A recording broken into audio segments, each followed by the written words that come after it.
ప్రేక్షకులకు ఉగాది శుభాకాంక్షలు. ప్రతి ఏడాది చైత్ర శుద్ధ పాడ్యమి నాడు ఉగాది పండుగ నిర్వహించుకుంటారు. ఇదే రోజు బ్రహ్మ సృష్టిని నిర్మించాడని చెప్తారు.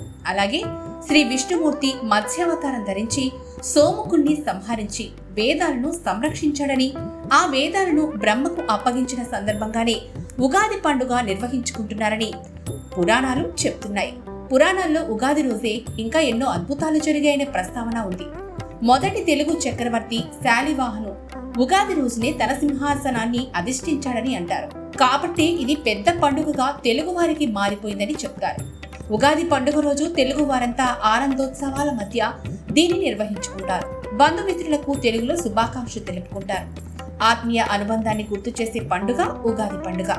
మీ కుటుంబ సభ్యులందరికీ క్రోధినామ సంవత్సర ఉగాది శుభాకాంక్షలు. ఉగాది పచ్చడిలాగే మీ జీవితమంతా షడ్రుచుల సంగమంగా మారాలని కోరుకుంటూ శ్రీ క్రోధినామ సంవత్సర ఉగాది శుభాకాంక్షలు.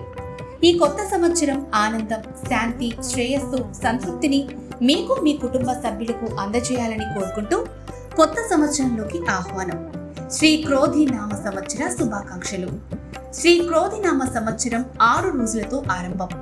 మనసుకు తెచ్చును తరగని సంతోషం మీకు, మీ కుటుంబ సభ్యులకు, బంధుమిత్రులందరికీ శ్రీ క్రోధినామ సంవత్సర పండుగ శుభాకాంక్షలు.